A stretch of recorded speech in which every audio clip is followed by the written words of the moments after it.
Death Metal Dave. Death Metal Dave. In your face. On MetalMessiahRadio.com.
Yo, what's going on, metalheads? It's Death Metal Dave in your face here on MetalMessiahRadio.com. And yes, tonight is the night that we interview or play the interview from Dom from Fulci, the Italian doom, horror, gore, death metal band.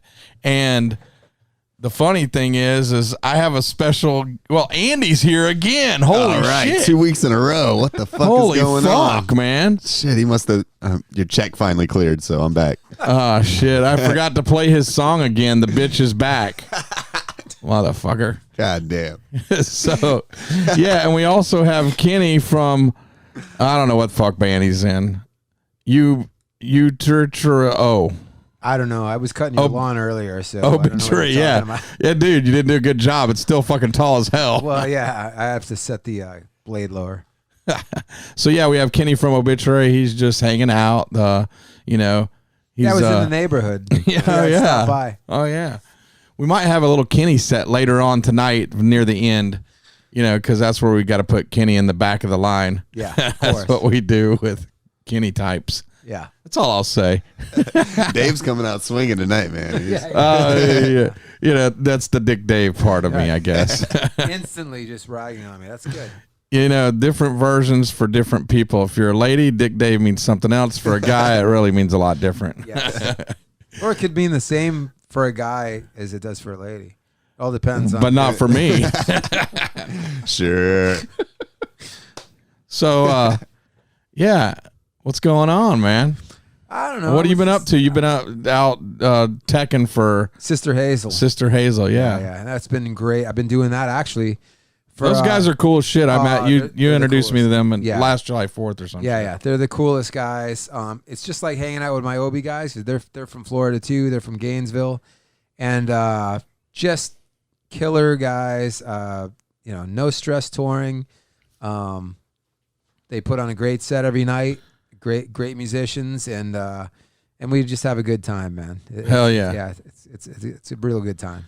Man, we'll talk later about all your tours and shit going on. Yeah. We're going to play some fucking music, and this song list, Dom from Fulci picked this. Oh, cool. It's stuff we talked about during the interview. I interviewed him yesterday because right now it is 2 a.m. in Italy. So I was like, dude, I won't put you through that. Let's record this. I can chop it up and I'd actually play more songs, splitting it up. And he was like, hell yeah, let's do that. Right. And he's a cool motherfucker. They love Florida old school death metal shit. So it was a really cool interview. Dude is like an old friend, Metalheads unite. That's basically kind of, you'll see in this interview. He's a cool motherfucker. Huge Obituary fan. That's awesome. Huge fucking Sepultura fan. Matter of fact, he was wearing a shirt that was the Obituary Cause of Death cover, what was Sepultura's logo. Oh, wow. Pretty funny. I don't know where he got it. I'm sure it's bootleg somewhere. It has to be. Yeah, it has to be. I don't think that's official. No, it's not official at all. And it might have said Sepultura, like with an O. So they didn't have to pay. Well, they have a song called Sepultura, I believe. And there's a band, I think, that's named that also. Oh, that's too close, man. So anyways, yeah, it's too crazy. All right, so let's get on. We're going to play a set list. Wow, that sounds totally different. A set list that Dom from Fulci put together. And this is stuff that he kind of grew up on, and you'll hear about it in the interview. So let's get this going. Everybody, thank you in the chat. Everybody listening, joining in now. We got a fucking hell of a set of music coming up now. And then we'll talk again before we get into this Fulci interview set. All right, bitches, crank it up, drink it up. Smoke it up, whatever you do, eat it up, which I'm going to go grab me some pizza, bitches. Hell yeah. And drink some beers. Hey, by the way, Andy brought beer. Holy shit. That's why I was late. I feel like it's my birthday. It must be.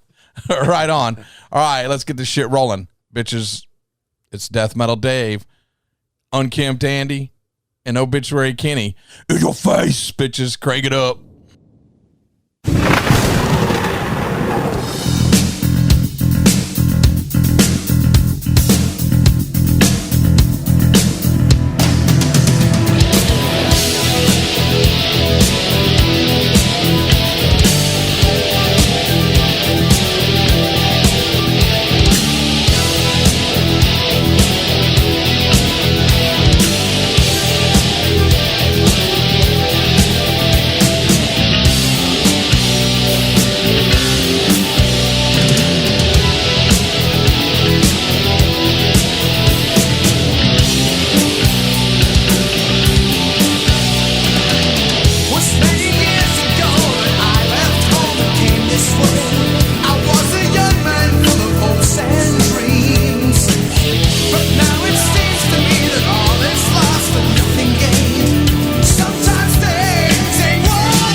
I just took that knife and I cut her from her neck down to her anus. And I cut out the vagina and ate it.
What's going on, metalheads? It's Death Metal Dave.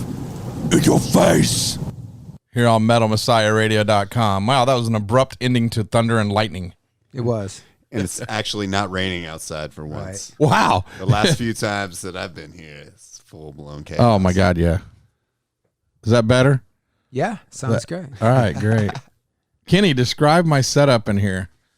This little studio. Quite nice, yeah. It's really nice. You got a bunch of my My Little Pony stuff. Yeah. And the There's whole a lot collection. of You know? And no, it's really killer. You got a lot of stuff in here. There's all those miniature vinyl things. What are those?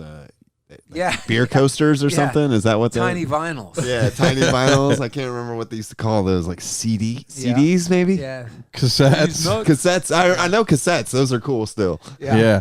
They're coming Those other back. things I don't know what those are yet. Ain't that weird? Like CDs aren't cool anymore, but vinyl Shit, and, I still- and cassettes. I still CDs buy are them. next, like in Yeah. a few more years. Yeah, it's gonna come back. It'll be back. I'm waiting for 8 tracks though. 8 tracks should definitely hit. That's true. Yeah, A-Track I actually have a few of those also. Yeah.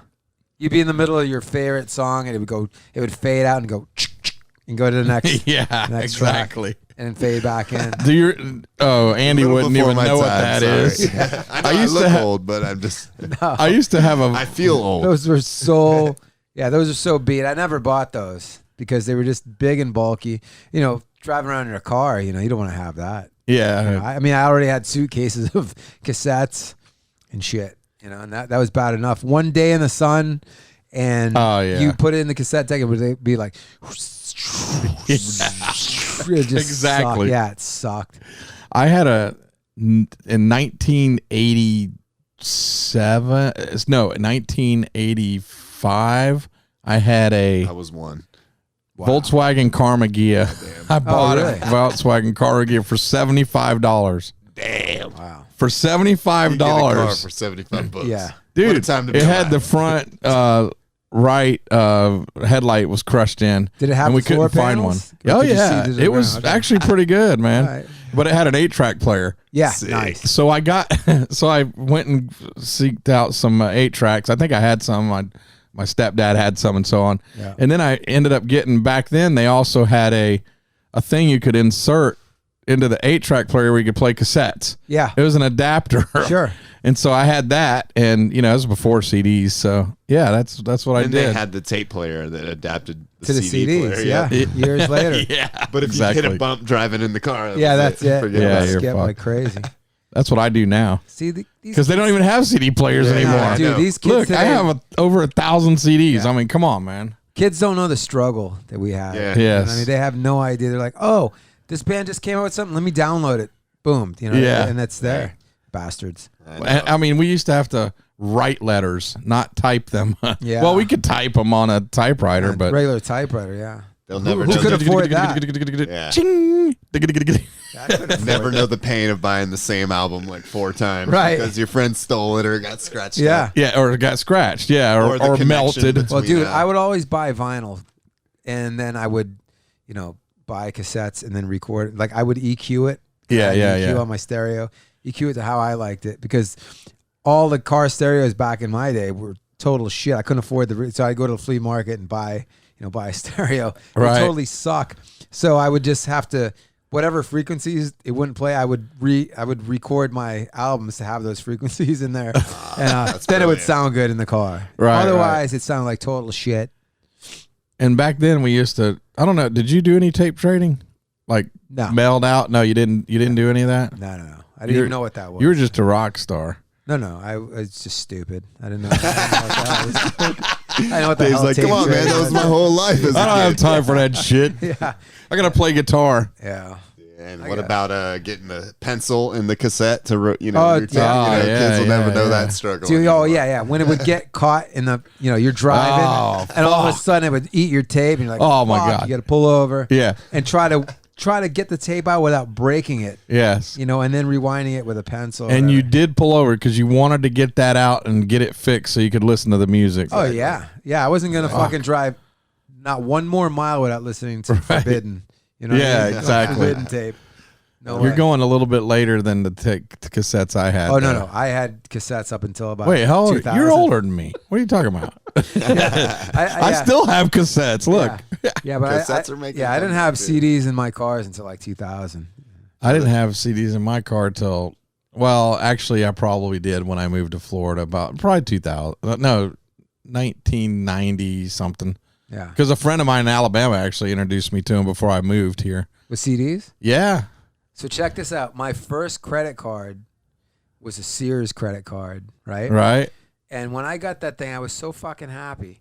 I bought a boom box that had a CD player in it. Sick. And the Yeah. first CD I bought was Death Angel Act 3. Oh, crazy. Nice. Wow. So that was in the 90s then. Yeah, like I, Had to be in the 90s. okay, yeah. So you're right. I was wrong. Yeah, I think the CDs boom wasn't box in the needs to make a 2000s. comeback. I got it in there. It had to be the 90s. Yeah. Yeah. But I didn't have one in my car until probably 2000. You know, my buddy, what he did is he came to my house and he brought over CDs and he brought those big long boxes that they used to come in. Oh, yeah. Yeah. Remember that? Oh, wait. Do you remember that, Yeah. Andy? No, not at all. I'm Yeah, they only used 15, to be. man. They used to be. I'm Yeah, playing. it was not eco-friendly. It was Nah. a lot Right. of trees being killed. But they were badass and I didn't save a one of them.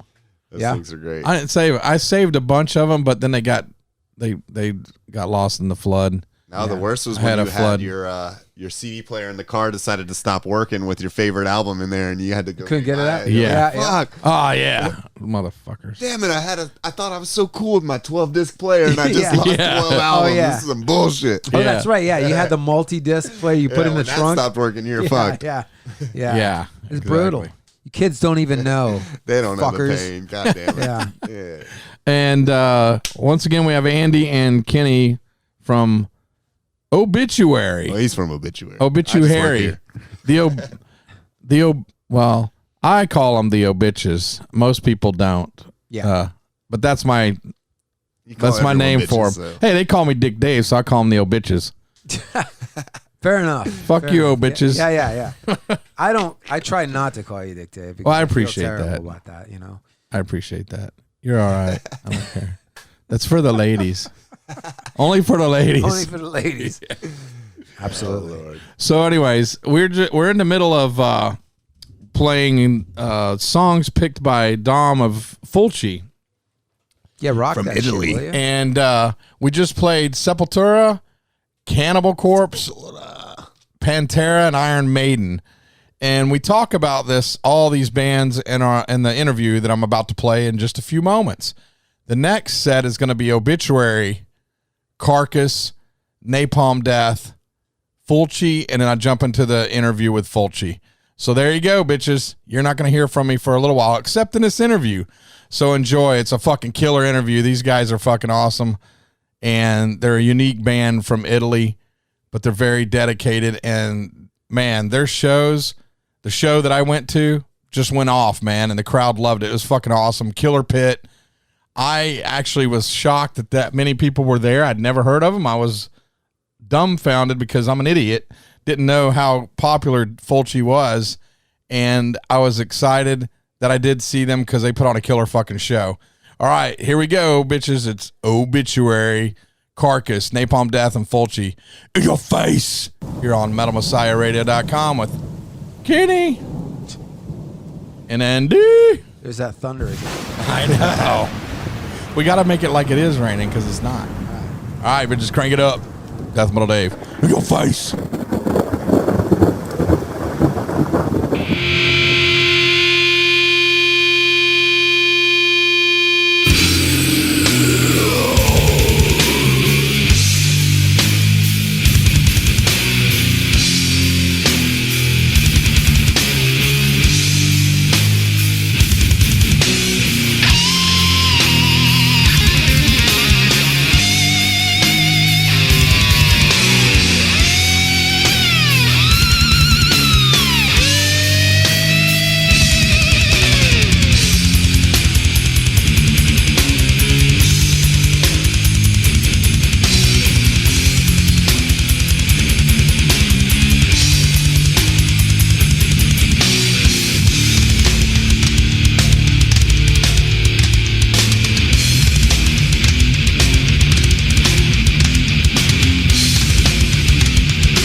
City of the dead.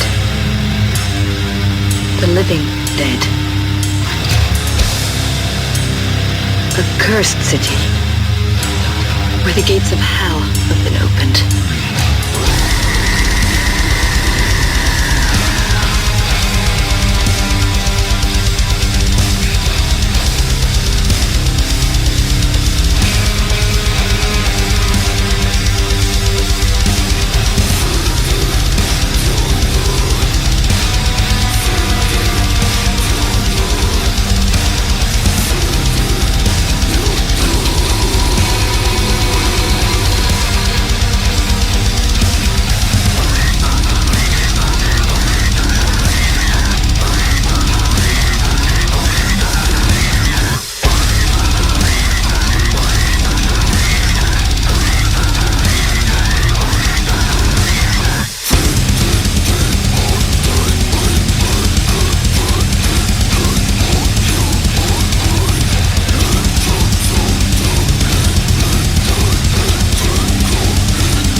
What's going on, metalheads? It's Death Metal Dave in your face here on MetalMessiahRadio.com.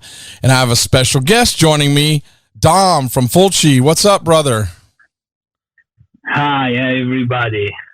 Yes. All good here. So you're back in Italy right now, correct? From the U.S. tour. Yeah. Unfortunately, we are back. We wanted to stay more over there. Yeah, first of all, it was a pleasure to meet you, and I hope you got to experience Tampa. I gave you a couple suggestions, and I hope you got to experience in the way that you wanted to. Yeah, of course, man. We were very happy to be there, and your suggestions were awesome. I mean, I had the best Cuban sandwich in Tampa. Thank you so much. Yeah, no problem. The Cubans you got to try when you're here. And I, of course, that Gaspar's Grotto in Ybor City, some of the best for me. Mm-hmm. And I wasn't sure. I know you're a huge Morris Sound fan and Morris Sound Recordings fan, and I wasn't sure if you got to go by the old building. Were you able to? No, we didn't manage to go there because we didn't have so much time. Right. But, I mean, yeah, next time maybe. Right. When did you guys form exactly? And where exactly are you located in Italy? Yeah, we were born and raised in the south of Italy, nearby Naples. It's called Napoli in Italian. And we formed the band in 2014, more or less. But we know each other since we were, kids. Right. So we grew up listening all together to heavy metal, death metal, hardcore punk music. And at some point, we decided to play together again because every one of us had some other bands before Fulci were born. And in 2014, we joined together to play death metal, and we decided to pay homage to Lucio Fulci, that was the godfather of gore, So we named the band after him. So you're huge fans of gore and horror? Sure, man. As death metal lovers, we always, reading the lyrics and looking at cover albums of bands like Cannibal Corpse and other death metal bands. There were always zombies around and splatters, gore. So we always, loved death metal and horror movies. So we just, decided to make this combination more explicit. Right. So how old were you guys at this time in 2014? I was born in 1984. Okay. So I were like 30 years old. Oh, okay. No, not so young, but no. Right. And what were your main influences when, that thrusted you into metal in the early days as a teenager or young 20-year-old or something? Yeah, I started to listen to heavy metal music when I was 12 years old. I started with Pantera and Iron Maiden, but soon after I had like a cassette where it was like a compilation with Sepultura, Obituary, and Carcass and Napalm Death, and I started my journey into the extreme music. Right. Yeah. So the Iron Maiden and Pantera was a springboard into the heavier shit. Yeah. Right. And so you said, what did you get? You always read the CDs or the album covers, the inserts on where they came from and where they recorded. Yeah, man.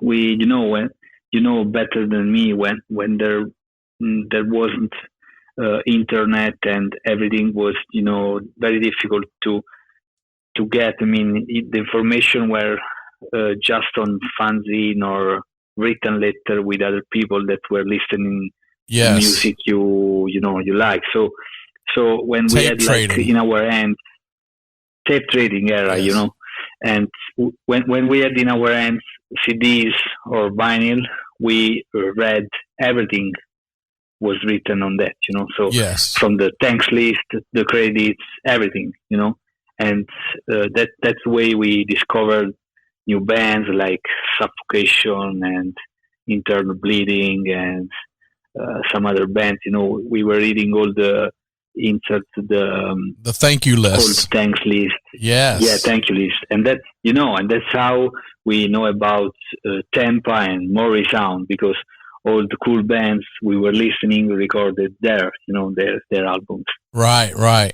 And so then, as you got older, I guess your buddies, did you grow up with them at 12? Were you all a little group back then as metalheads? Your other members of Fulci?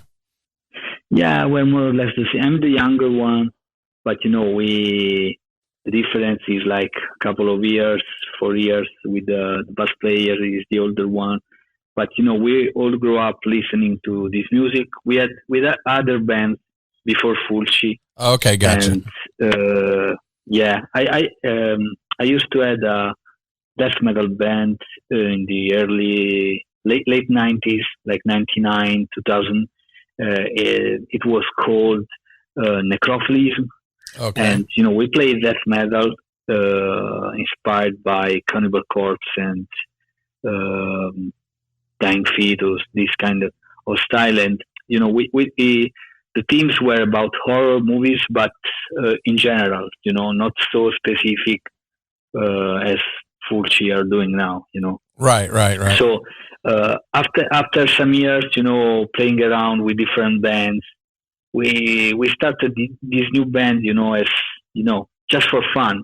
I mean, we wanted to join together again and play some music together, composing new badass riffs, and that's how it started.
So when you got together, was it just you three? I don't know if I'm saying this right. Clem and Fiore. Yeah. Fiore. Sorry. I'm a Southern boy, and sometimes my English throws everyone off. I say names wrong all the time, and I apologize in advance for that. No, man. My English is very bad. I'm from South Italy. You're actually good. Both from South. Thank you so much. And yeah, Fiore. Fiore is the name of the singer. So in Italian, Fiore in Italian means flower. Oh, okay. He's a brutal flower. Yeah. So have you ever had a drummer, or was that what your idea was, is not to have a drummer, or how did that come about? We just started, as three pieces member, and we didn't have a drummer because we cannot find a drummer that was interested in what we were doing and interested in the concept of the band, playing some death metal influenced by the old death metal, by New York death metal bands. We had a huge influence from Bolt Thrower, and we cannot find a drummer interested in this stuff. Every drummer wanted to play grindcore or maybe hyper technical death metal. Gotcha. That we are not so much able to do, Right. So we started using a drum machine, and then we started to play some shows with the drum machine, using drum machine live. Yes. And to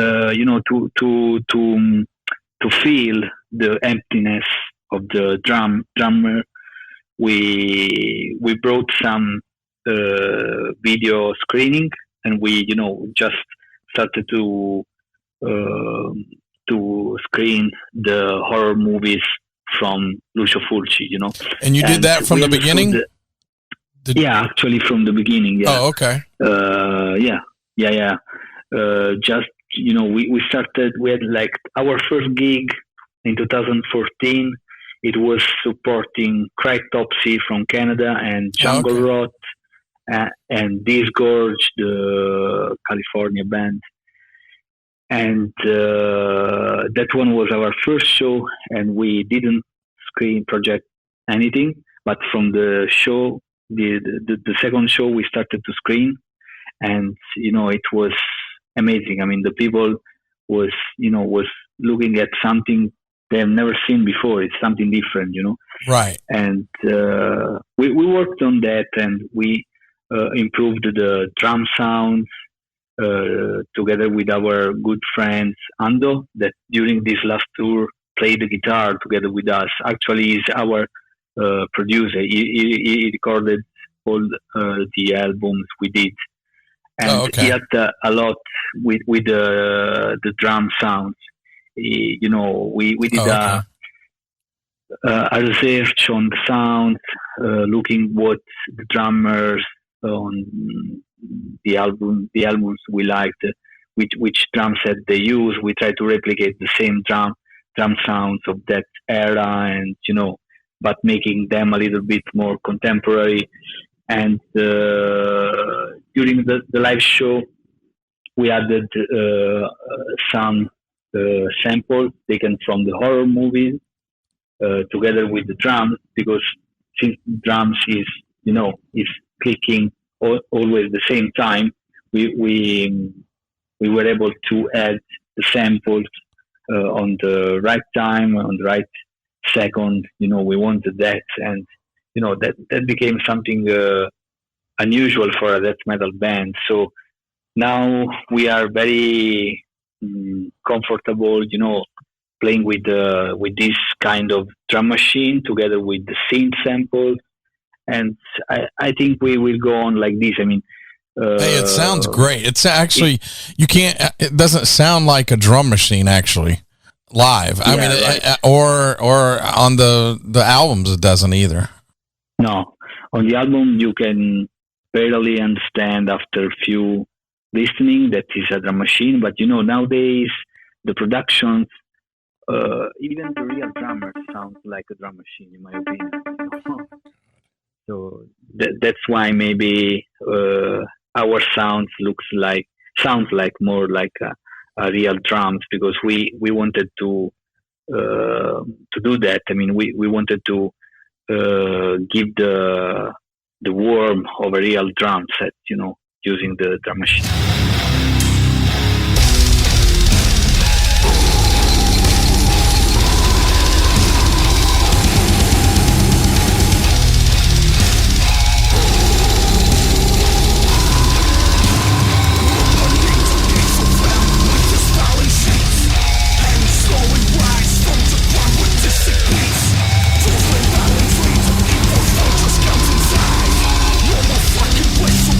No more place to ride.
how did you come up with the concept, first of all, of opening the Hell Gates album? Yeah, when we started, we wanted to be very, let's say, precise about the concept. I mean, we wanted to make every album like a concept album based on one single movie from Lucio Fulci, Right, I got you. So that's why we started with opening the Hell Gates, because it was based on the movie called City of the Living Dead, Okay. And in this movie, the gates of hell were open and all the dead rise from the graves, And it's a very dark movie,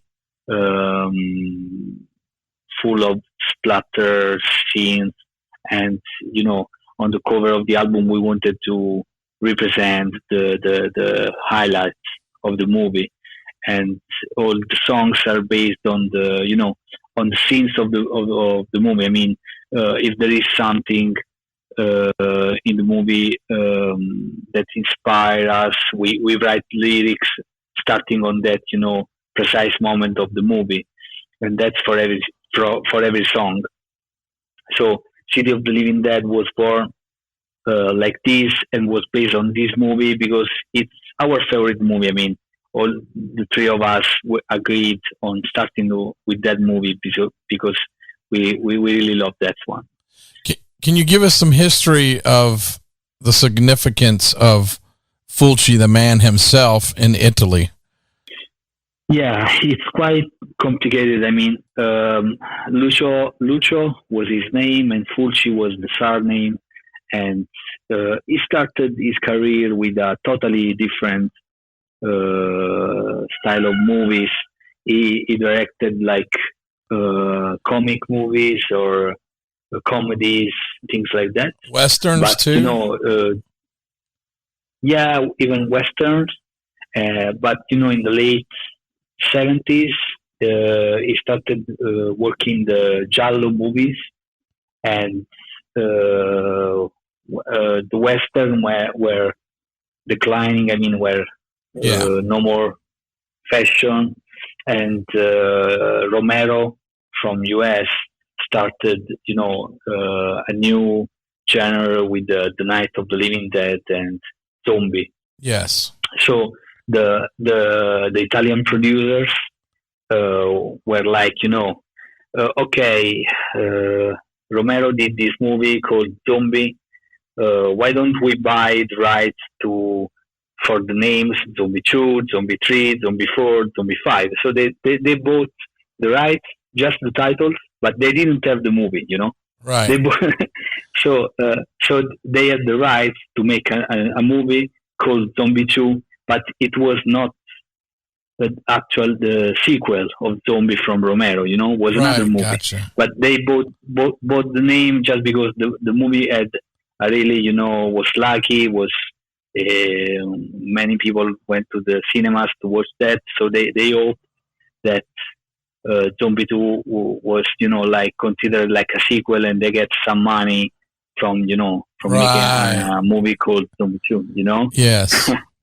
So that's the Italian way. They were slick, man. Yeah. Was it the mafia? It was something like that. Oh, was it? Crazy.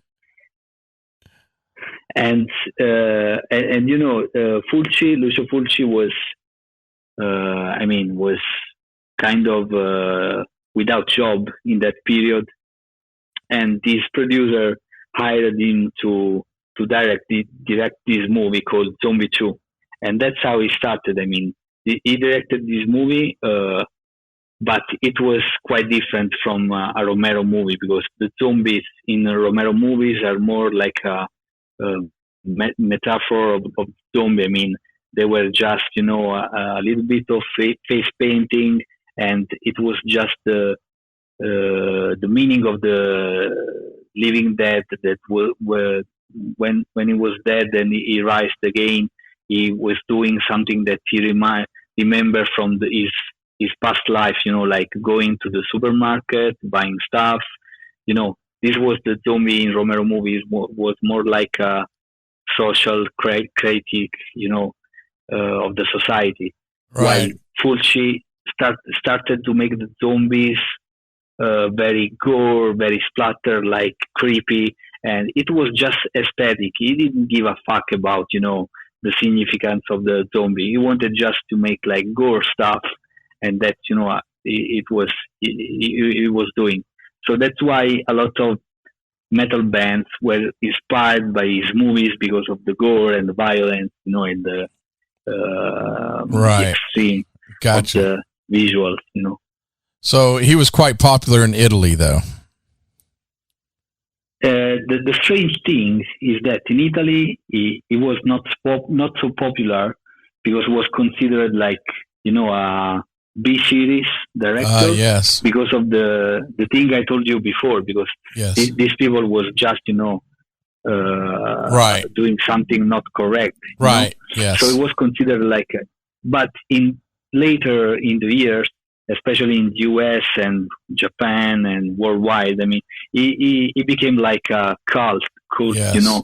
because A cult because following. of so in Italy he's still considered like not a bad director, but not it's like a B series director, but in US, Japan, and Southeast Asia, Canada, South America, he's called the godfather of gore, because it was one of the first to do this kind of very extreme images and visual in the movies. Right. I've heard people say Fulci's not dead. I don't know. Yeah. Do you hear that? Actually, they say Fulci lives, Fulci lives, yes. Yeah, that's right. I mean, it's still, he died in 1996, and he's still, popular nowadays. So, no, Fulci lives. It's right. Cool. Okay, so now we know the history of Lucio Fulci and what you named your band after. Great. Awesome. Thanks for the story. So, Yeah, Dom, you're welcome.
Lucas, not. My father always say, when the earth spit out the dead, they will come back to suck the blood for the living. That's nonsense. That's just a stupid superstition. Yes, you are right, Doctor. You know many more things than Lucas. I don't believe that voodoo can bring the dead back to life. And Lucas not believe that the dead be dead.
So, Dom, so can you explain Tropical Sun to us? Go into detail maybe about that, which movie you might have modeled that one out of.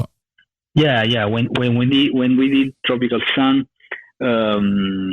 we wanted to base the album on the movie Zombie 2 that I was talking about before. Gotcha. And the movie was took place on a tropical island where you don't really understand if the zombies wake up because of voodoo rites or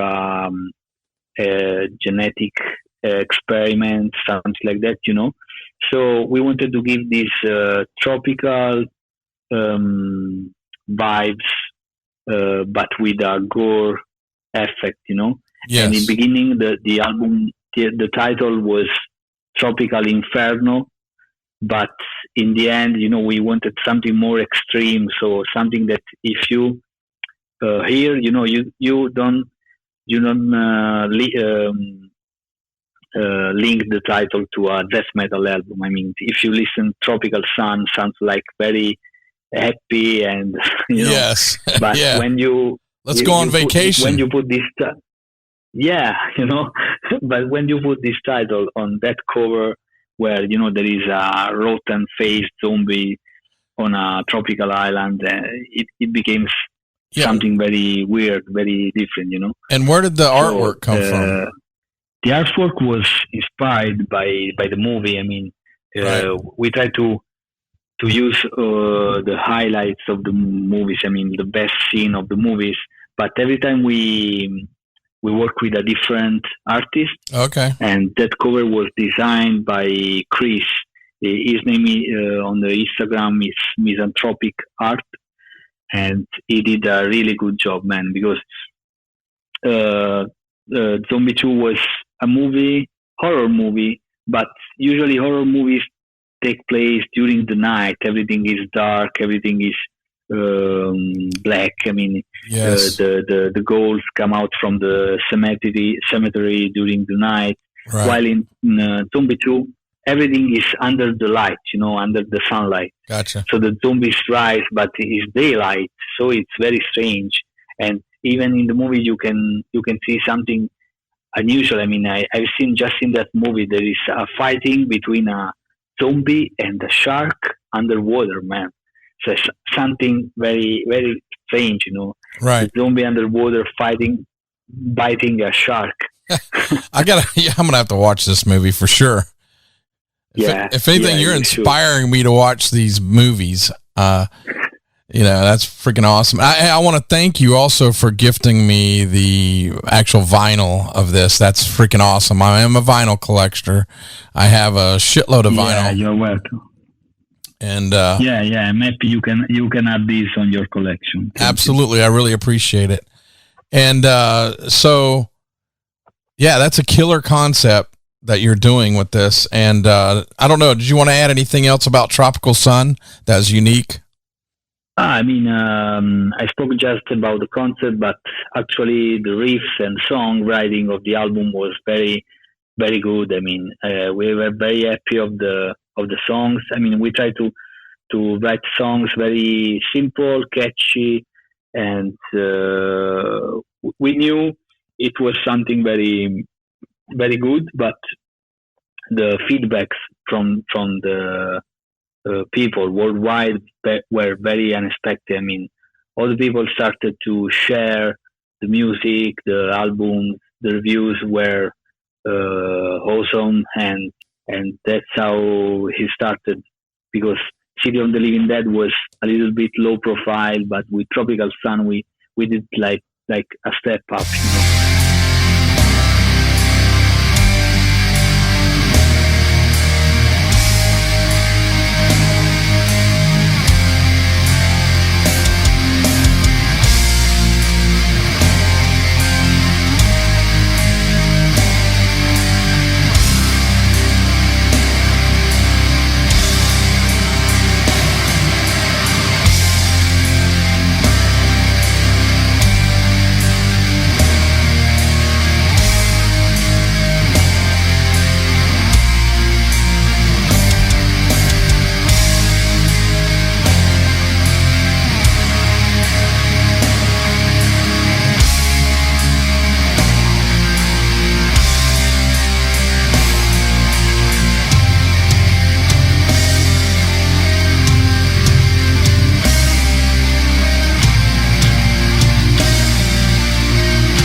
Tell the crew.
What's going on, metalhead? Shit, I went to show Kenny how to change the channel on TV.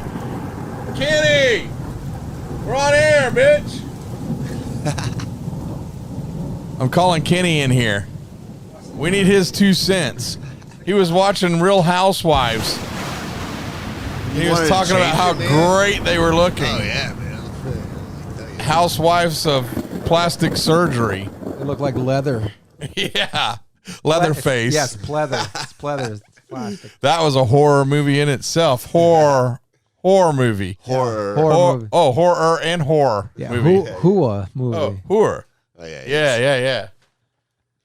Hell yeah. Man, that was a good interview. Oh, we're not done. That's not over? No. All right, take it back. It's way too long. We got we got a few more segments, and you get to hear about the excitement of them, hanging out in Tampa. I'll just put it that way, and being on tour in the U.S. and meeting David Austin. Fuck yeah.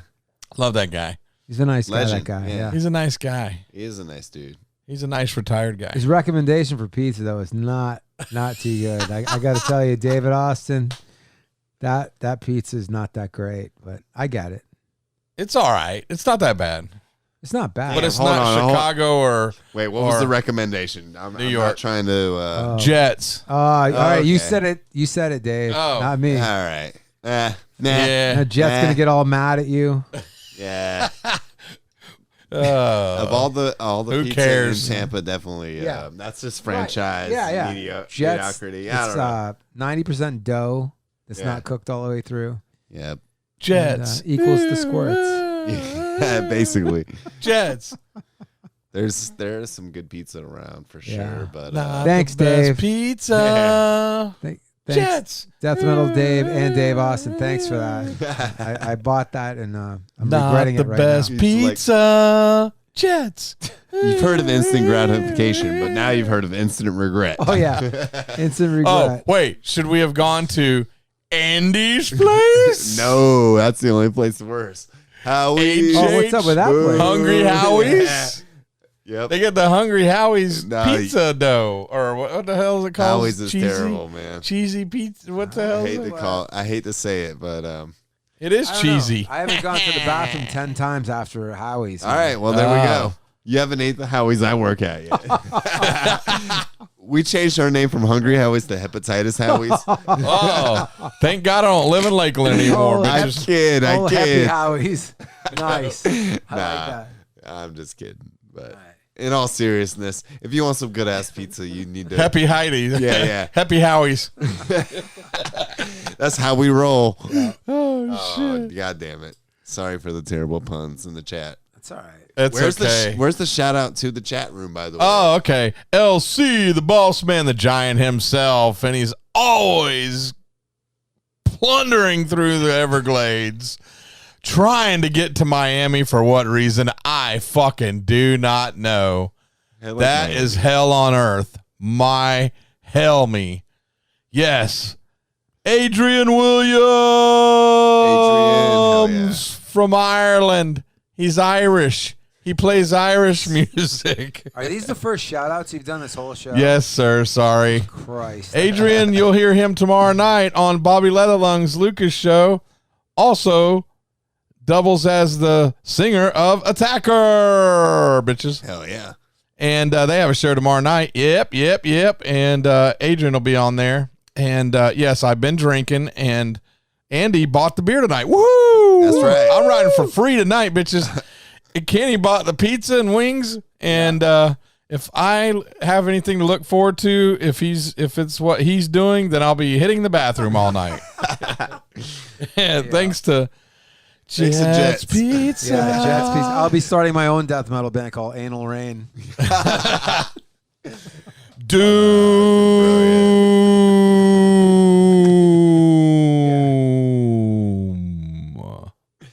And John Stanley.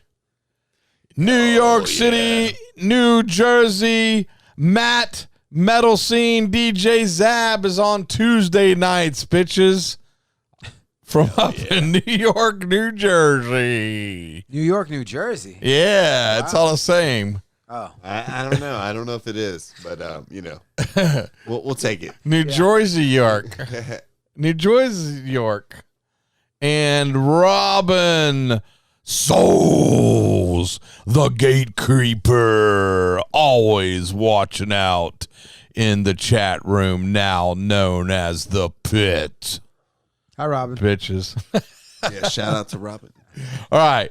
Thank you guys for joining in. Everybody else that's out there listening too, especially the muscle bound brothers, Frank and Paul. We thank you, brothers. Yes. We're Love you guys. Oh yeah. Yeah, man. I had a blast at Deicide. It was great, dude. Fuck yeah. All right. Sounded rad. Yeah, man. Staples and all. All right, bitches. Let's get on to some more. Dave's back in the house. Fulci.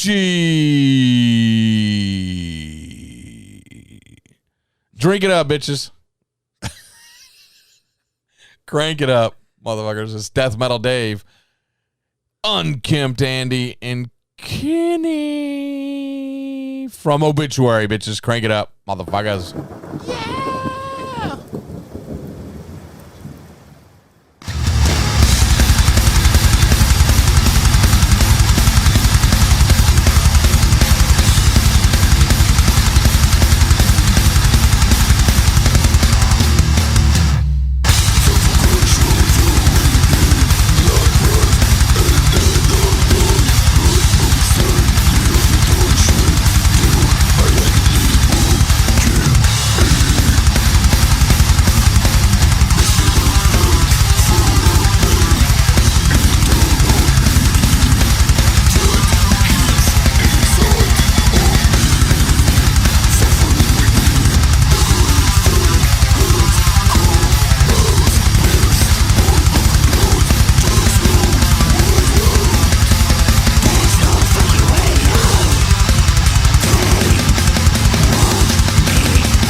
why don't we talk about your latest album, Exhumed Information? Mm-hmm. And once again, I'm going to ask you what influenced you, or what movie influenced you on that one. Yeah, that one was quite different because we wrote that album during the pandemic. We were locked down in our homes and we cannot go out. And, we wanted to write something a little bit more obscure and more introspective, I got you. And we selected this movie from the late era of Fulci filmography. The movie is called Voices from Beyond, and actually was a very low budget movie. He did during the early 90s, like 91, something like that, and it was a very bad movie. Let's say we can say it was very bad. But because the actors were very, not professional. Right. The effects were very, cheap, and some of those movies are very popular in the underground cult, if you will, horror zombie movies. Yeah. That the worse it is, the better they love it. Yeah, right. And we love the concept of the story. Was very interesting because in the movie talks about a man that died, but no one knows how he died. I mean, and actually the daughter of the man who died started to investigate, and the man from the beyond started to talk to her during the night, in the dreams, the nightmares. And he talked to the daughter. He talked to the other people involved in the murder of this man. And it's something. Sometimes it's a very oniric film, let's say. So we wanted to give this feeling to the album. So we added a massive use of synthesizers in the album. Gotcha. Mixed to the death metal. So you can have, we had like songs, very extreme songs, very aggressive, but also very ambient song, because there was a massive use of soundscapes and soundtrack style music. So in the beginning we wanted to mix. I mean, one track it was aggressive, the other track was a little bit more ambient, and then again aggressive and so on. But in the end, when we had those songs together, we decided to do like a bipolar, experiment. Like the side A is all death metal style, and the side B is all synthesizer style. Yeah, instrumentals. So double instrumentals, right, on the side B. So you have this kind of death metal EP on the A side, and on the B side you have a sort of soundtrack written by us. Gotcha. And inspired by the movie, Okay, cool. So that was the experiment we did. Well, you're a very interesting band, and if you haven't seen Fulci live, you need to go check them out. It was mesmerizing, actually, and brutal, fucking badass, brutal, man. I mean, I really enjoyed it. And talking about, you said when you did this album, it was during the pandemic. You were locked, you were locked down, and I think Italy was one of the hardest lockdowns, I believe, in the world. And I would see it on TV, but in the news and so on. But how was it for your experience? How did you get together to write this stuff? Or were you able to get together? Yeah, we started to work, online, and we just, had like this meeting on Skype or talking on WhatsApp, and we send each other ideas and visuals and riffs, and we worked like that. I mean, nowadays you can do that even Yeah. if you are very far from each other. Right. Do you guys live near each other now?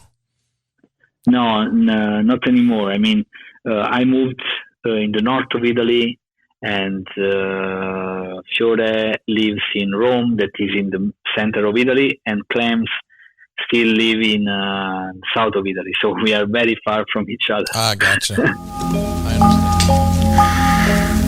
Proceedings of the autopsy on Giorgio Mainardi in this hospital on the 19th of June, 1991.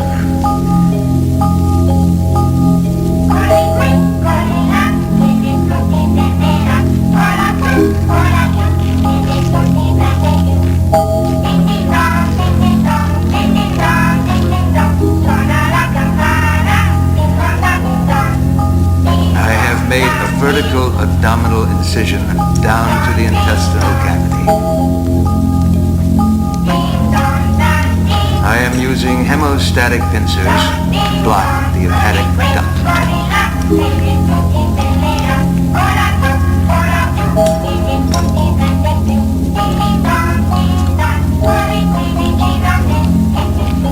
I am now extracting the first layer of the intestinal sac, which I will then immerse in formaldehyde. Then I shall open up the other side and extract and isolate the section of the transverse colon. I am using 2 hemostatic pincers and will place the entire section in the liquid to be examined later. Some people might not know. I know because we discussed it, but you just recorded at your favorite studio, I guess. It's the second version, but of Morris Sound Studio with Jim Morris. How was that? Was fucking cool, man. We had like goosebumps all the time. We had, I mean, you're with the legend, so. Yeah, you know, we enter in the studio. We met, you know, Jim, and it was like, you know, our legs were shaking, you know.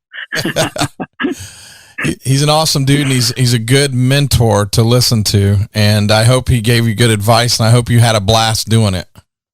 Yeah, we had a blast. We had a really good time with him.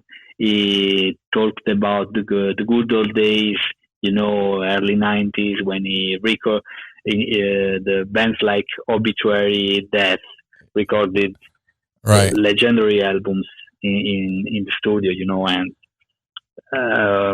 it was very, very, I don't know how to describe, you know, it was surreal. Something that something like that, you know. So we are very happy. We recorded like live set. Yes. Let's say. I mean, we played all together at the same time in the studio. Right. And he recorded the live session, you know. So maybe we didn't listen yet to the result because we were traveling, and now we put everything on CDs, and we take a listen. If the product is good, maybe we can think to release like a small album, I don't know, live at Morris Sound, something like that. Cool. Yeah, so how was it also you got to play the legendary Brass Mug, where a lot of legendary bands man. in Tampa, here in Tampa. Morbid Angel, Cannibal Corpse. I mean, everybody started from there, you know. We came in Tampa, and in just 1 day and a half, we did all the things we wanted to do for the entire life, you know. Right.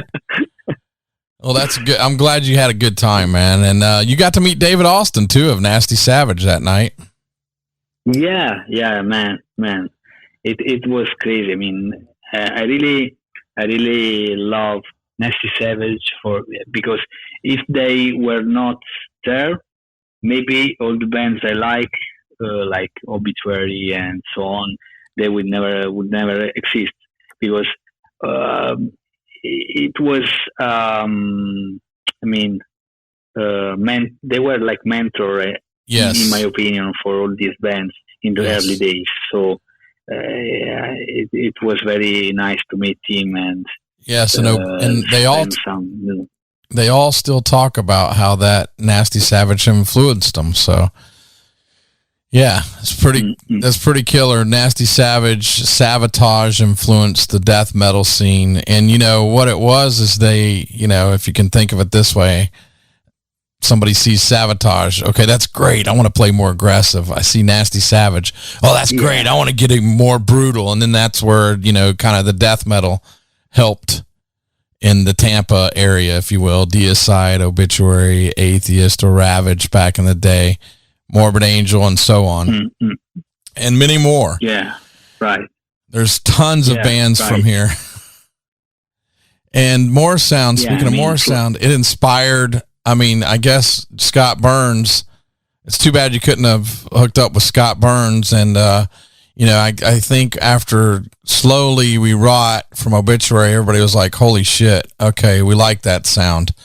And that's helped, along with, you know, Death Recording and other bands, you know, at Morrisound. It just, the sound from there inspired people from all over the world to come to Morrisound in Tampa, and thus we had an explosion. Yeah, right. I mean, the sound was, I mean, nobody recorded death metal before. They did, I mean, in the way they did before. So that's why every other band from all over the world were looking for that sound, because they understood how to. They gave like a trademark. I mean, to the death metal sound, you know. Yeah. So it's so cool to hear. You know, when I met you, and you know, it was awesome to meet you first in an email. You actually emailed me on the Tampa Bay Museum of Metal site asking if you could go visit the museum. And I said, well, it's only online right now, but I got some killer news, man, which I think I told you about, the Tampa. Yeah, you had like a meeting the day after the show, right? Yes, the next morning I had a meeting with the Tampa Museum of Art, and we're going to do an exhibit. They asked me to help them with an exhibit of the metal scene in Florida from 85 to 95 is where we start. And hopefully, if that does well, then there'll be another exhibit in the future. It'll be 95 to, you know, 2005. And it'll keep going on in the metal history of Florida. And that's pretty cool. Wow. And it's also we're planning a festival like deal in the downtown Tampa area. So that's going to be cool, man. I've been telling everybody now because it's going to happen. We're going to make it happen. It's already been approved by the museum, and we're just moving forward. I've got a lot of work to do myself to help this move forward, and we have a metalhead in the museum that is full on board with it, and he's about my age, so it's cool. He's from the old school. Yeah. And he's from the Netherlands, actually. So it's going to be cool, man. Man, that's a killer news. Very good. You guys will have to come back for that. Yeah, I will come back for sure to visit the exhibition and to the show. I mean, if there will be a show, I will be there for sure. For sure.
question. With your tour that you did recently across the eastern coast, I don't think you went out west, did you? Yeah.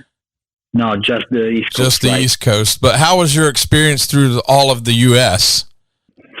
Man, was something amazing. I mean, we expect some good feedbacks because we had a lot of fans over there, but that was unbelievable. I mean, we had like every night the shows were packed, and we met only lovely people on our way. I mean, all the people in every city were very cool to us and very, warm. They welcome us warmly, and it was. I mean, I still have to understand what happened because everything was so fast, and I'm now that I'm back home, I'm trying to understand what we did because it was something very, very cool. All the people were happy to see us and was very supportive, and Yes. we spoke with many people about music, about life, about being part of the same family because we still believe the metal community as something different from the other kind of music, that is just music. We are like a big family bonded together, by the same passion, the same, ideals.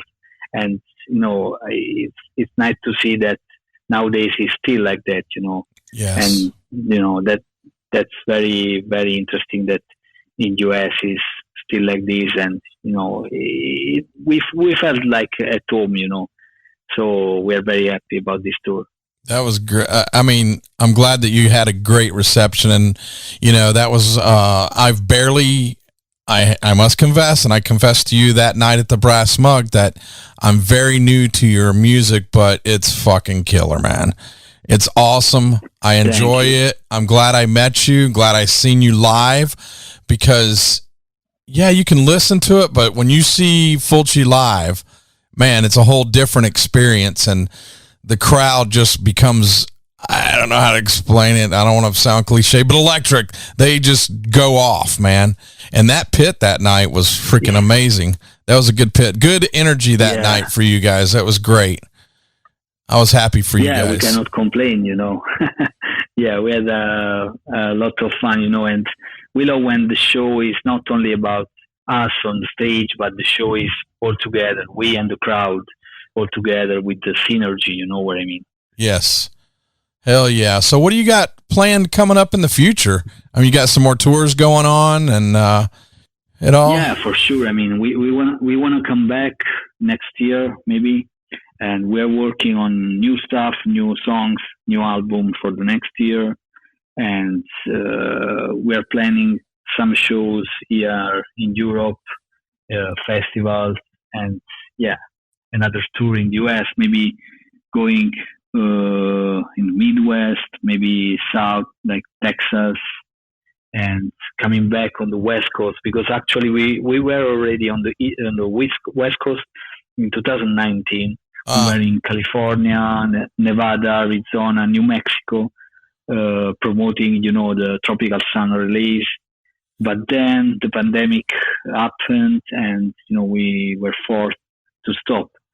So now we started again, and we hope to come back soon next year and make a bigger tour, touching all the places in the East Coast, in the mid US and West Coast. Cool. And do you have a permanent fourth member now, or is that just live? Know. I mean, Ando, it's a brother. We know each other since many years, and he likes what we do, and he wanna play with us during the live set. So for the moment, he's just like that. And if whenever he wanna officially come in the band, he's welcome. So, gotcha. But we don't want to force him to do something. I mean, right. If it's happy like this, yeah, we can go on like this. I mean, we don't care Right. as long as we are all happy together. Right. So you accept him either way, if he wants to just do live or if he wants to contribute to some of the writing. Yeah, right. Gotcha. Right on, brother. You know, it's been a pleasure and an honor to meet you. I don't know if you want to add anything else to tell to the rest of the world. This is internet, so it's all over the world. And so you're more than welcome to say hello, goodbye in Italian or English, however you want to do it. Yeah, I just want to say thank you for having me on your show, and it was very nice to meet you for real. And you know, I hope we will stay in touch in the future. And I want to say thanks to all the Tampa people that came to the show at Brass Mag. We hope to come back soon in Tampa. We had really good time over there. And grazie mille in Italian, it means thank you so much for everything. Well, thank you, Dom. And I really appreciate it. It was a pleasure to meet you too. You guys are a nice bunch of guys. And yes, we are a family. No matter where we are in the world of metal, we are all a family and we all stick together and we all understand the same thing. And I love it the way you did it. And, you know, we don't do this because we have to. We do it because we love it.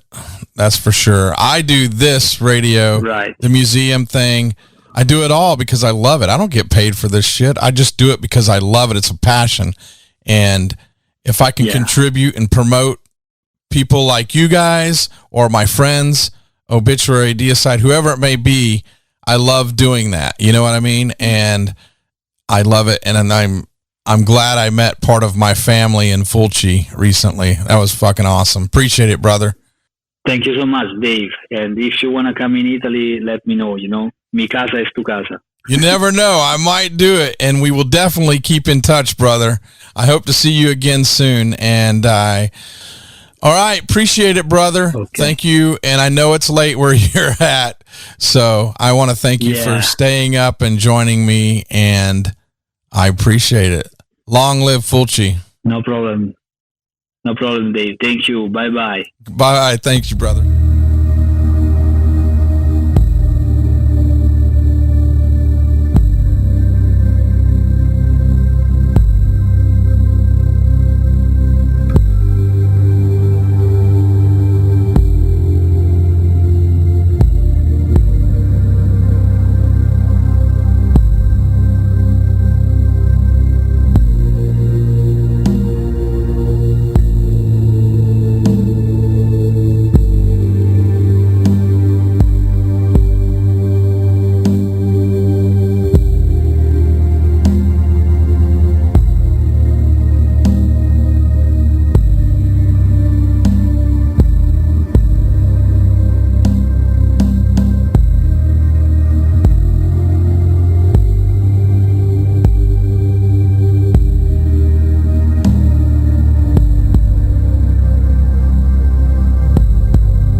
I'm Dom from Fulci, and you're listening to Death Metal Dave.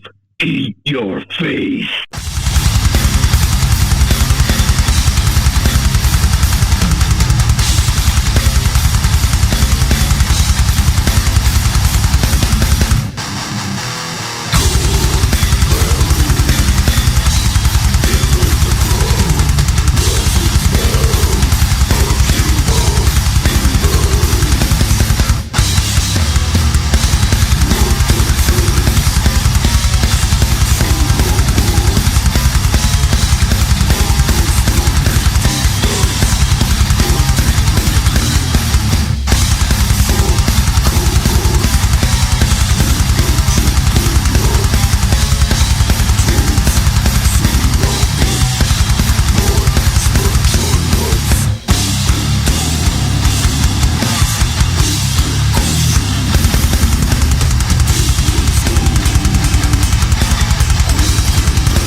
What's going on, metalheads? It's Death Metal D. In your face. I knew that was coming. No, did you? Here on MetalMessiahRadio.com. Kenny said he knew that was coming. Yeah. Who didn't? Right. Thank you, Captain Obvious. Yes. Hey, how are those drinks in the red Solo cup? Fantastic. He's filling it up. Yeah. He started a party. Party like mine. He's going to the party. Yeah. Drink After- in, drink out.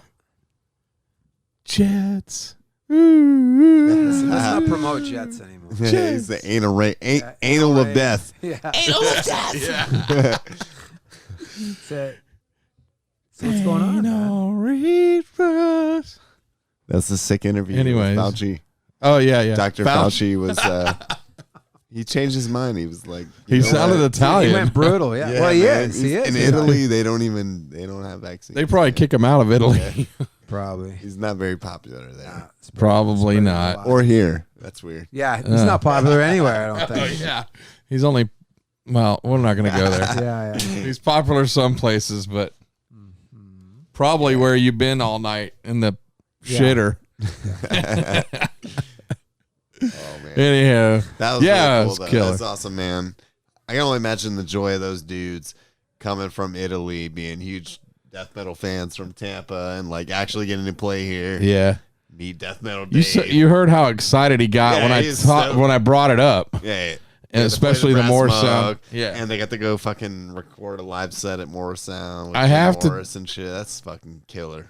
And I have to correct him. I don't think Morbid Angel ever played the brass mug. If they did, it was very early, but I don't think. Yeah, The original one. They probably played the original one. No. Really? No. They were already done with that. They were rock stars by then. You know. As soon as they I'm stopping. Yeah. So they played the Sunset You mentioned Club. Cannibal and Stay Nice. Obituary, Yeah. and they definitely played the mug. Oh. Yeah. We still play the mug. Yep. Yeah, you that's do. Sick though, man. I Obituary love that. still plays the mug. Same with Cannibal too. Yeah. I mean, well, the last couple times they rolled through, they're Cannibal like, played once at They the mug. played at the. The mug they played once. Yeah, it was friggin' packed. Yeah, I didn't go I was because I didn't want to go in the packed place. I was like, I'm not even gonna be able to see them, and I'm gonna have to, But I was about to say because I'll have to stand at the back, but I think I always stand at the back. What am I talking about? Right. I only got the fucking bass tab book from Alex Webster, fucking autographed by Alex Webster. So Nice. I'm like, God damn it, that's like perfect. That's the only way. Andy's fanning out on us. Yeah, I fucking love Alex, man. I yeah, mean, I he's play a great bass, bass so player, yeah. and I don't Right. play with a pick, Right. So I'm Yeah. just saying, like, that's my hero, pretty much. Oh, after we start playing music again, I have to ask you something. All right. Better ask Anyhow. it quick because I got to roll out quick. But I can't do before it on the air. goddamn grocery store closes. All right. We'll do it off the air. Oh yeah. I gotta Publix roll rotisserie soon. chicken. Yeah, Well, they got it. You need to go. You should go to the Publix here then. That's what I'm saying. It closes at 10. I already It's looked right it up. across the street. I know, so I got another like You 20 better or 30 shut minutes. Up those mics and ask them that question. Yeah, and then I'm rolling, dude. I have to Jeez. just because I gotta get some Kenny. You groceries. guys do your stuff, man. Yeah, What? it happens. What can you let us know about Obituary? You're going on tour. We do know that. Yep. And We heard about I that. play guitar for them. Oh, you do? Yeah. Hell Yep. yeah. And I'm on. Who was the one that predicted it? I think it was you. Yes. You or Biker Billy? Was it Biker Billy? Hell no. Oh. That dude doesn't know that Dude, kind but of he has stuff. an equally cool name, Biker Billy, Death Metal Dave. Yeah, yeah. That's a Oh, really yeah. catchy, man. I can't lie. Oh, is that his new name? Biker Billy. It's not Big Head anymore. No, I love Biker Billy. In fact, So- I'm gonna ride with him one of these days. Oh, yeah. I bet you We're all do. bikers. Yeah. You want to ride? I don't want to ride, Ride- Billy. I want to ride with him. I don't want to ride. I don't ride want to ride on bitch. him. I don't. I mean, ride ride on his bike. Jesus. I'm sorry, not ride on. Dick Dave is back again. Yeah, it's Dick Dave now. Yeah, now I don't You feel listen so to Metal bad. Messiah Radio with Dick Dave and friends. Yeah, on your face. Yeah.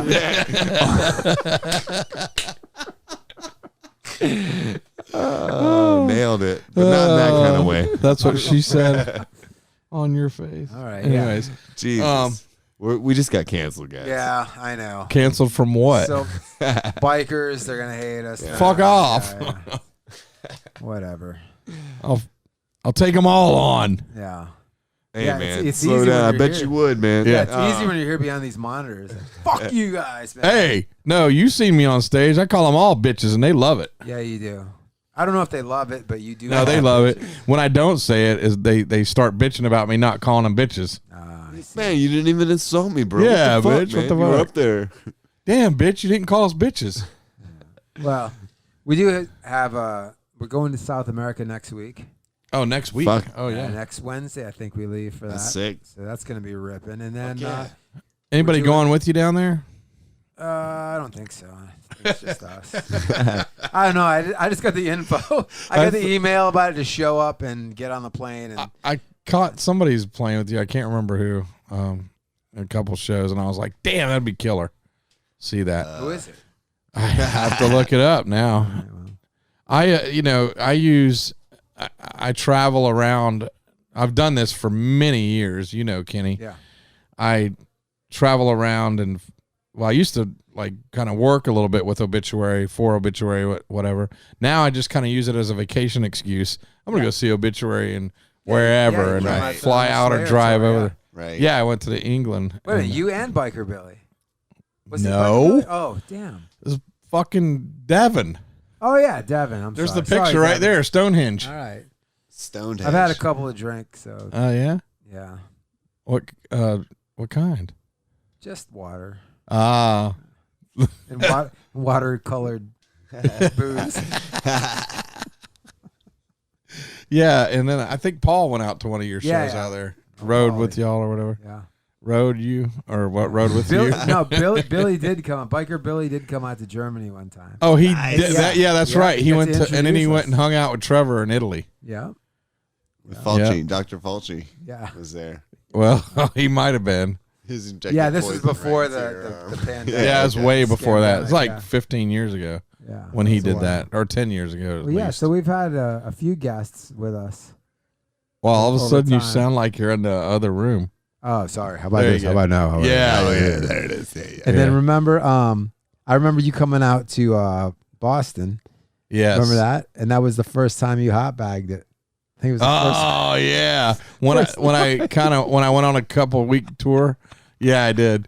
Oh, First night within the dude. first hour, you were hot Oh my bagging on the god, bus. dude! You don't even know. I took a. I'll tell this story Dude, because I'm Jets not pizza. ashamed, man. Yeah, yeah. I'm not. Hey, it happens to the best of us. I'm not ashamed. No, what I did before the hot bagging. Yeah. I You walked all over they the place. Shut the fucking door right when I had to go take a shit. It was Dunkin' Donuts, right?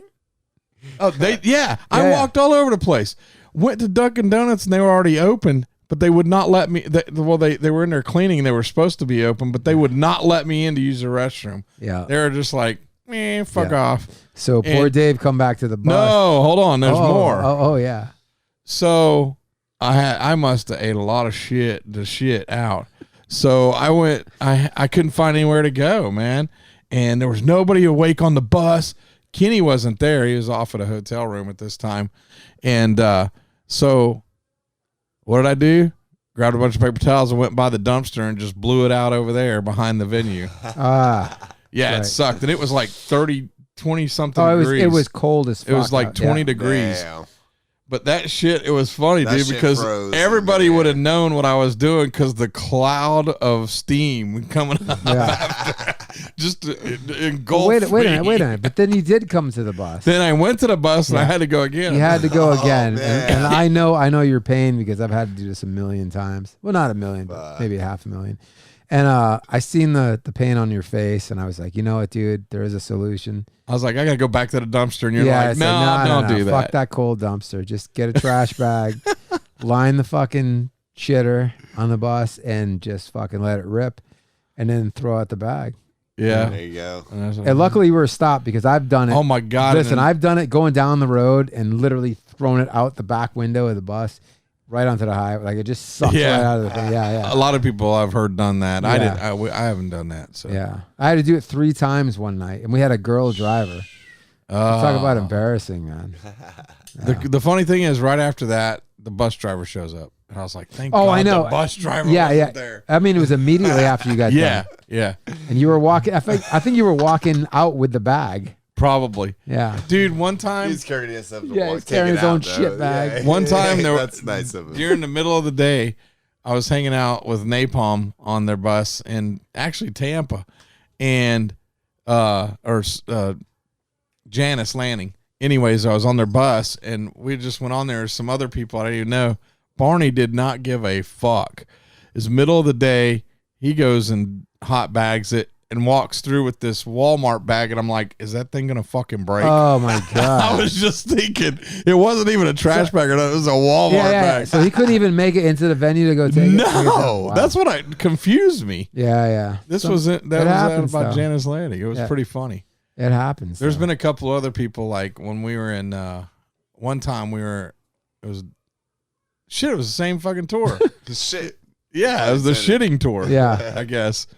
And the doors shut in Miami, and some lead vocalist, guitarist of a band that was headlining the tour. Yeah. I won't mention his name. Right. They just shut the door, and I saw him walk up the door, and he turned around with the horror on his face. That's the worst. Dude, there was nowhere. Yeah. You're in fucking Miami. What is Miami? So what do you go? Yeah, shit on the street? Oh shit! Remember the homeless lady that was cleaning herself out there in the middle in the morning? Yeah. Oh my god! No, it was the middle of the day. Actually, it was disgusting. Yeah, dude. No, that is the totally worst part of touring. To be honest with you, I love everything about it. That's your horror, isn't it? Well, yeah, it's been your phobia. I used to have real bad problems with it until recently, except for tonight. Yeah, that is the worst thing. It's like going to a venue. You know, people are like, their first thing is finding the internet, blah blah blah. You know, but. Yeah, my first thing is find the first available shitter and clean or not, and just fucking. Well, I learned immediately, when I've probably been on the bus about, I don't know, 4 or 5 times, but not long links, probably a week or 2 weeks at the most. Right. Maybe 2.5 weeks, but you learn quick how to time that shit. Yeah. And I'll tell you what. When you can. Yeah. Oh shit! Because I always get the bottom bunk. I'm a big guy, so I get the bottom bunk. Yeah. So I gotta fucking get on my hands and knees and fucking climb up. Anyways, yeah. So as soon as I hear that because I hear the motor the whole time. Yeah. As soon as that shit calms down, he's stopping to go get some fuel. Like, I'm up. Oh, yeah. I'm up. I'm like, I'm going to take a shit. I don't care if it's just a fucking little pinky size. Right. I'm getting it out. No, of course. And like nowadays, whoever we have driving, we always go to a Walmart. Like, we get to the town that we're supposed to be in and we go to Walmart when they were open 24/7. A lot of them are now again. But, just to be able to have some place to go and, for a lot of people that can't sleep, walk around Walmart and see all the fucking funny people with their they're shopping with their kids or toddlers at 4 a.m. Right, what the fuck's that? They're all messing about? around. Yeah. Absolutely messing around. Yeah, for sure, man. It's like, what the fuck's going on here? If it was open at 4 a.m, I'd go to Walmart at 4 a.m. Yeah, no, it's pretty interesting. Everyone thinks that's a glorious rock star life, but when you're looking forward to the Walmart shit. Oh yeah. Walmart shit. Times are tough. Wawa. And the pros know that most of the super Walmarts have a shitter in the back. Yep. So you don't have to do the one walk in the of shame. front, Yeah. one in the back. You don't have to do the walk of shame and walk past all the cashiers and fucking go to the shit. What's shitty, no pun intended, is the McDonald's. No, most of the new McDonald's don't have the little side door right to the back. Yeah. They got rid of that. That's a shame. Yeah. Because you could just cut in and, it's like, it was designed. There's only one stall, though. Then you got, as soon as you sit down, there's that one guy that's trying to get in. They don't even knock. It's just, there needs to be more shitter etiquette. Yeah. We probably gained a bunch of listeners by shit talking. Yeah. It's been great. Thank you guys for letting us talk shit. Well, they were talking literally shit. Well, they've been talking shit too. Yeah, they were Five talking. Finger Death. Yeah, that's right. Why not? Yeah. Well, hey, they're not hating; they're just stating. Yeah. So hey, I could say what that. other stuff? I heard you had the Winger demo tapes. From I don't have Wing. Oh shit! All right. I had the Crimson Glory. Oh okay. Yeah. All right. And you can hear that on Saturday night, bitches. Ah. I won't be playing that this week. I'll be playing the first Obituary release and everything in 1989 that came out in the Florida metal scene. Damn. That's Saturday night. Hell yeah. That'll take me about 10 hours to Prep. plan and prep and 2 hours to play. Right on. How about Faster Pussycat? Do you have those demos? I thought you told me you had those demos. No. Damn it. I don't. Yeah, I mean, Kenny's that's an good. old school. Kenny Fuck loves that. the hairband stuff. I never said that. You You just said it. No, but I know you do. I love yacht rock.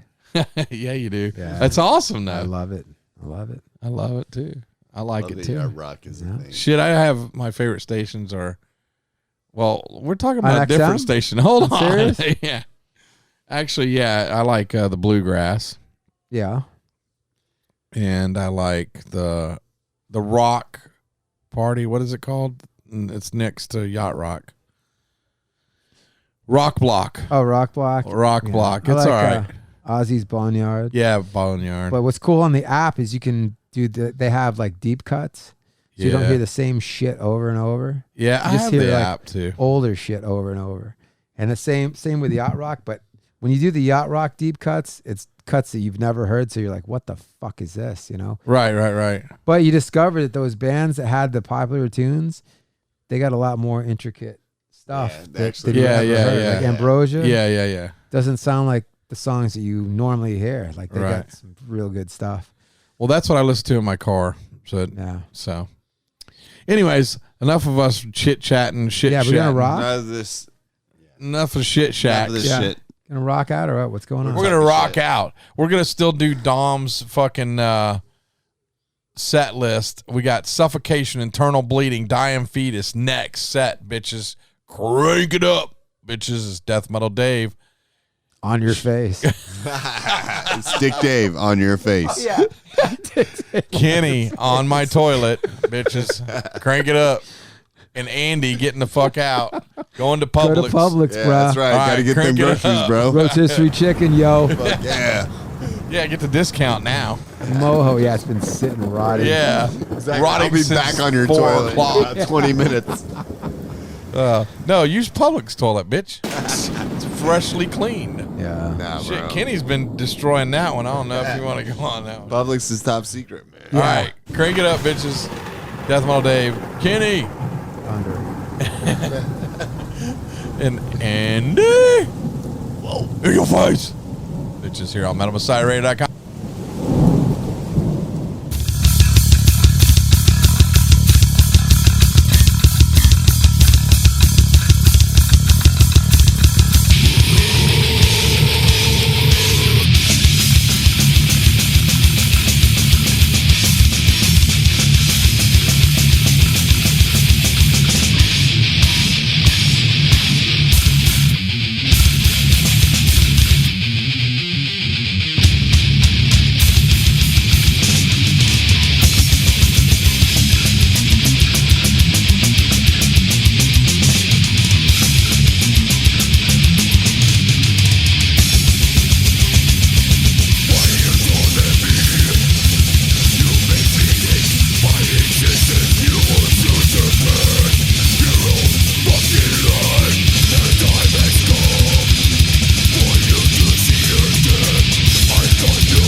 What's going on, metalheads?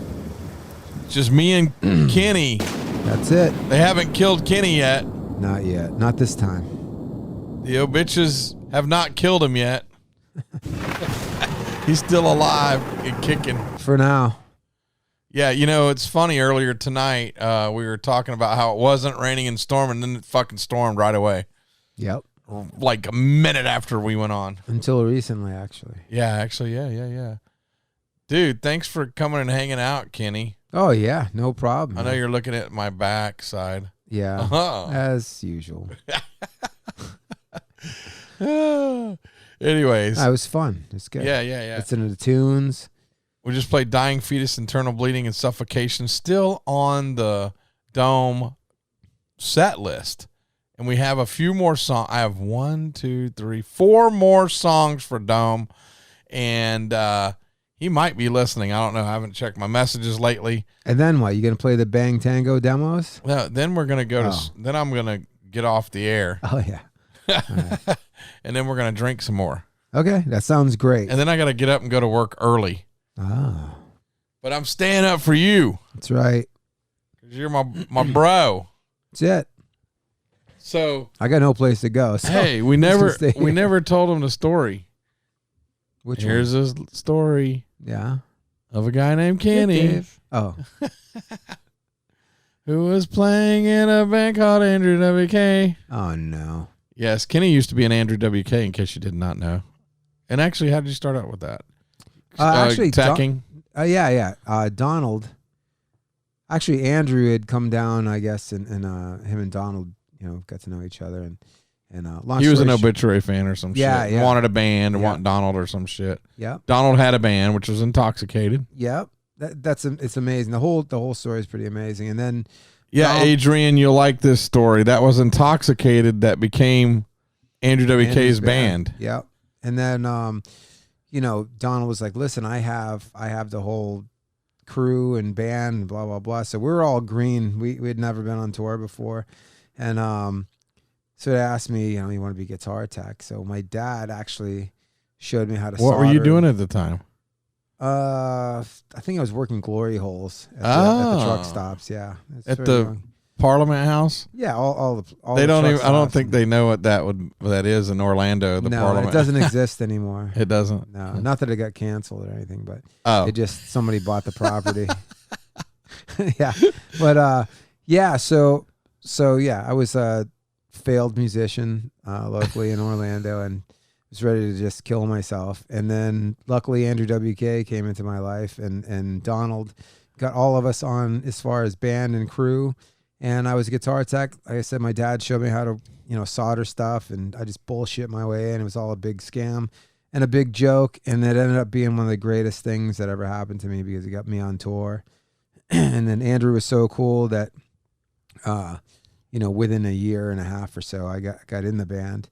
And my first actual guitar playing spot was 2003. It was Conan O'Brien show. Nice. Yeah, and it was cool, man. That was the first time live? That was the first time playing guitar. I had filled in for Greg because he got sick on Warped Tour. Yeah, on bass. And that was like a spur of the moment thing. It was like literally Greg was like, "Hey Ken, during the set I might need you to help me out." Because he might need sugar or something. I said, "Look, I got a Mountain Dew Snickers bar right here." And he's like, "Okay, cool. Well, I need to go to the hospital. You need to play right now." And it's right before the set. Wow. So yeah, I was playing his bass as the ambulance was taking him to the hospital. Crazy. And then we just, me and Andrew got along really good after that, and I ended up in the band, and we played together for years up until like 2011, and but I was an established guitar tech at the time. By that time, so I had worked for a bunch of bands, and I had so much work that I couldn't do. Slipknot? No, I didn't. Oh, you did. That was Big Daddy. Yeah, that was Big Daddy. And a bunch of us that had been together, had branched off and worked for other bands, and it became to the point where I had more work as a crew guy, Yeah. Your big one was Trivium for sure, right? I worked for so many. It's probably 20 bands now. Wow. In 21 years.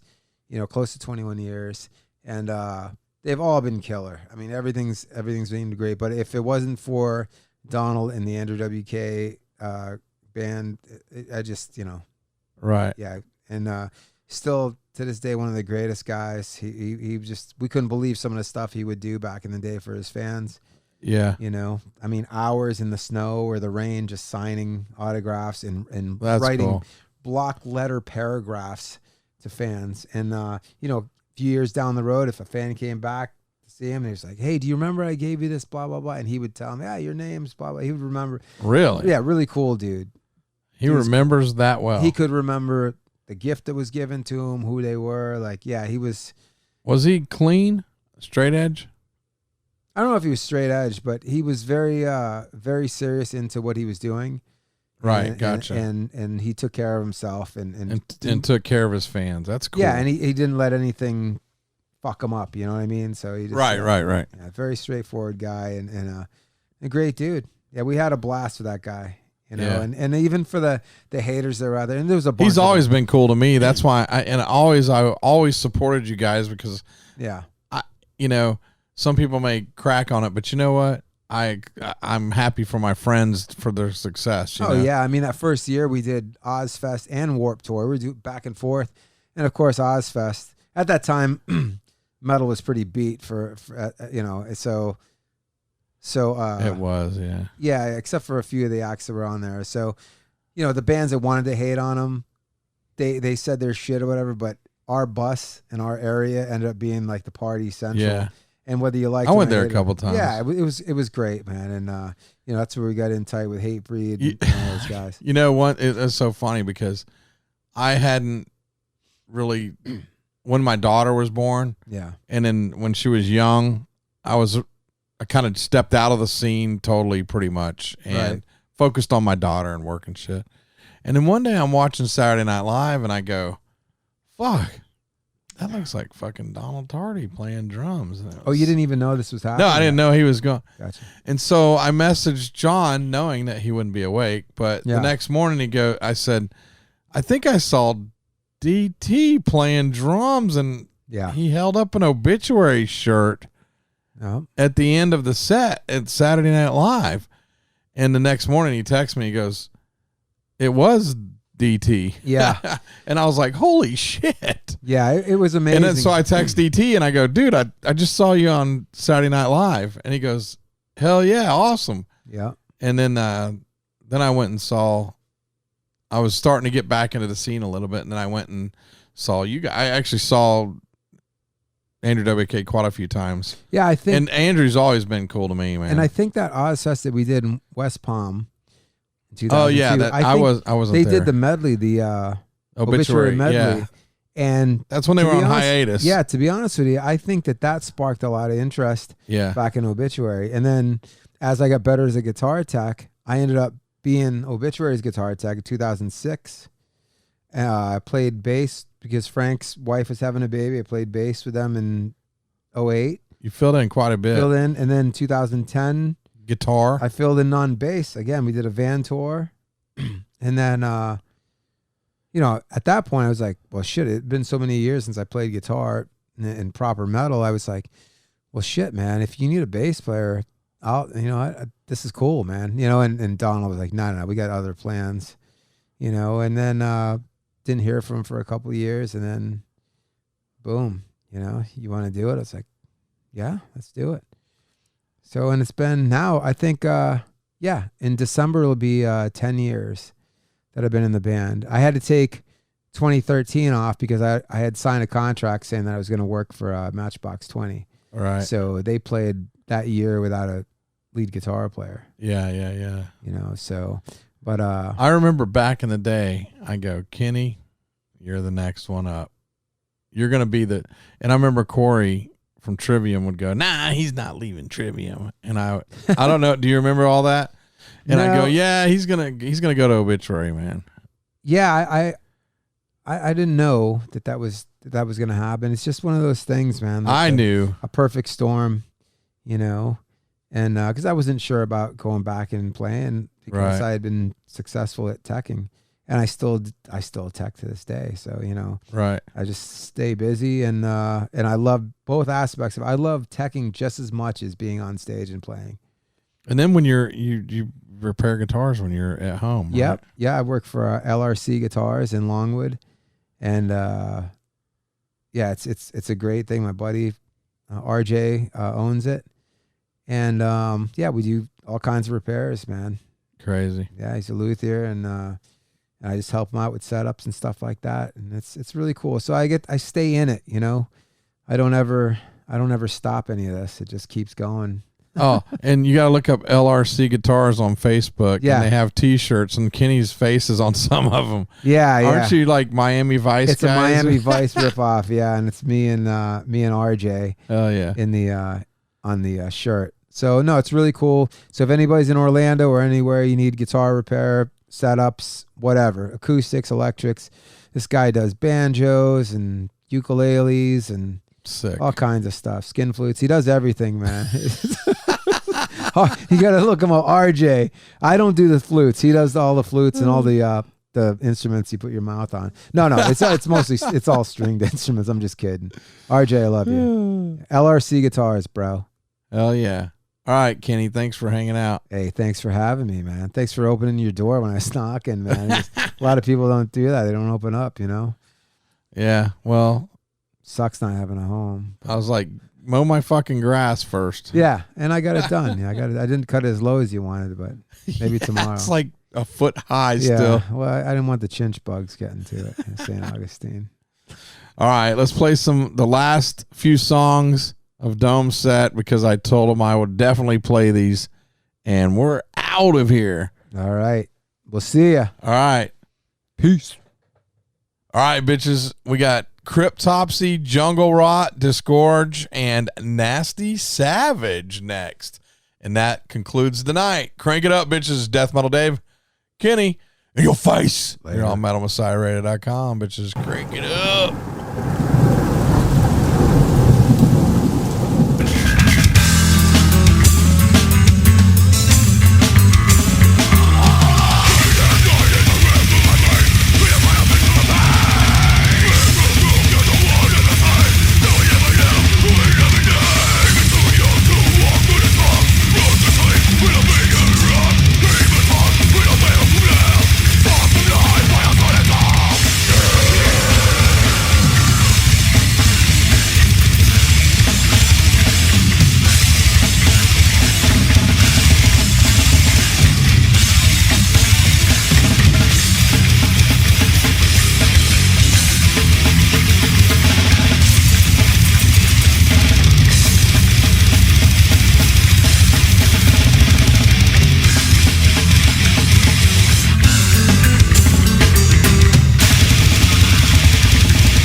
Dave and Jim from Jungle Rut. And you're listening to Death Metal Dave on Metal Messiah Radio.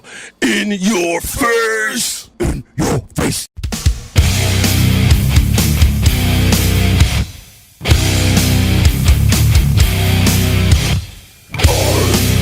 Smash your head with a rock. Listen to the great big crunch. Rip off your head from your neck. Tear off your ears to bunch. Psychotic cremation.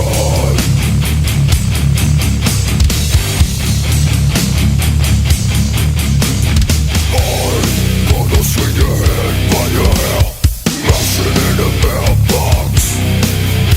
Stick fire crackers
This is David Austin from Nasty Fucking Savage. You are listening to Death Metal Dave on Metal Messiah Radio. Fuck yes.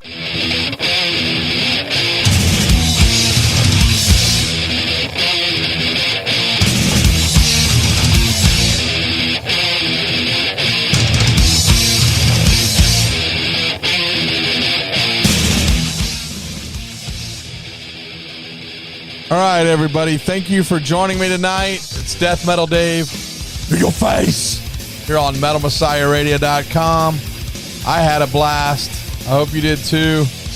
We're going to have more interviews in the future with other bands. It's been a while since I've done interviews like that. I like it like that. I get to play more of the band's music. I want to thank Fulci, and they were fucking badass in Tampa. I'm a new fan. Fuck yeah. Here's Nasty Savage to close it out. I'll see you guys Saturday for Tampa Bay Museum of Metal radio show, bitches. We're diving into 1989. That's when Obituary kicks it off. All right, bitches. See you Saturday. Thanks, everybody. Good night. When you think of down, Russia, take it around. Raise a blade, babe. Something from your brain.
You're breathing mine.